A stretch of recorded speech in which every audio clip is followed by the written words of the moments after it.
I've had a few people tell me that they've had trouble with making the biryani pulao when the rice isn't cooked properly, so I thought I'd make a video. The first step is to turn your Instant Pot onto the saute mode and wait for the screen to say hot. Once it says hot, add your onions, stir fry your oil, onions, and garlic, and then add your chicken and spices. With the chicken and spices, once it's brown, add your potatoes, and after the potatoes, you can add your diced tomatoes and yogurt. I like to add diced tomatoes because I like a little bit of pieces and skins left in the biryani afterwards for color. Once it's all mixed together and is boiling hot, I turn off the Instant Pot and put the lid on.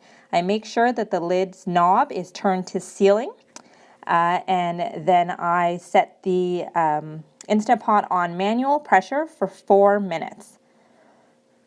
Once I do that, it will take about 2 to 3 minutes for the pot to come to pressure, and then it will start counting down from 4. Once it hits 0, that means that I can either leave it for a natural release or do a quick release by opening the vent. In this case, I'm going to do a quick release and open the vent very carefully with a towel.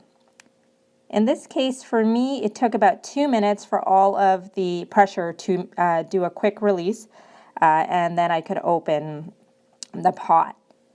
Once I saw that the pin had dropped in, that's when you know that it's safe to open it. So once the pot was open, I could see that a lovely curry had formed inside the pot, and it was time now to add the raw rice. If it's soaked rice, then you need to add less water, and if it's not soaked, then you will need to add a little bit more water.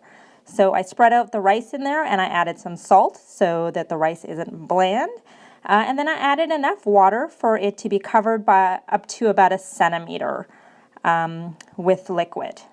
Then I put the lid back onto the Instant Pot and set the pot to manual pressure again for 4 minutes. This time when it counts down to 0, I did not do a quick release. I actually left it on to the ceiling until it was ready and the pin dropped by itself. So I moved it to venting and there was a lovely biryani inside, which you can then take out, put into your container and put your toppings, whether it's coriander or mint or any other coloring.